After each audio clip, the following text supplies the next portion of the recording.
Well, I would say about the triangle area that I think that the Winger build plan is terrific, and I think, I mean, from what I've learned, it's moving forward.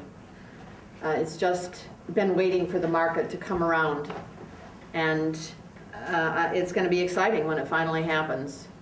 I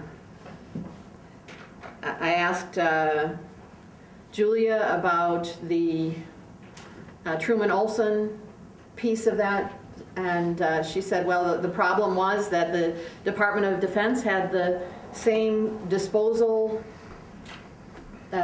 requirements for their property, whether it was a piece of property the size of your backyard or half of the state of Wyoming, and so it made the process very slow.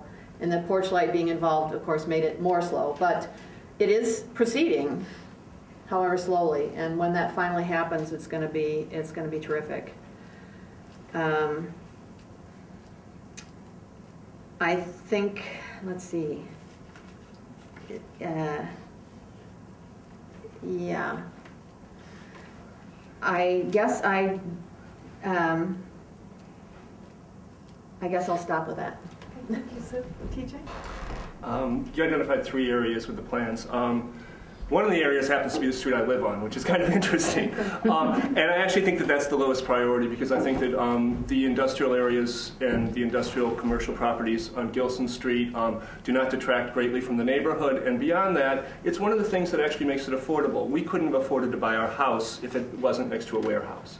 As to the other 2 sites, the Park Street and the triangle there, there's some great things in the Winger build plan, both versions 1 and 2. I don't know about it moving forward. It seems rather stalled to me. I mean, version 1 came out in 2004, and the Truman Olson property was more or less settled, I think, 2-3 years ago, and nothing's happened there. And I think that that's a problem with development in this town, that the city tends to be reactive instead of proactive, and that we need to be more assertive in marketing these properties, and we need to be more supportive of the plans. There are parts of that plan I like, large parts of it. The general vision I like.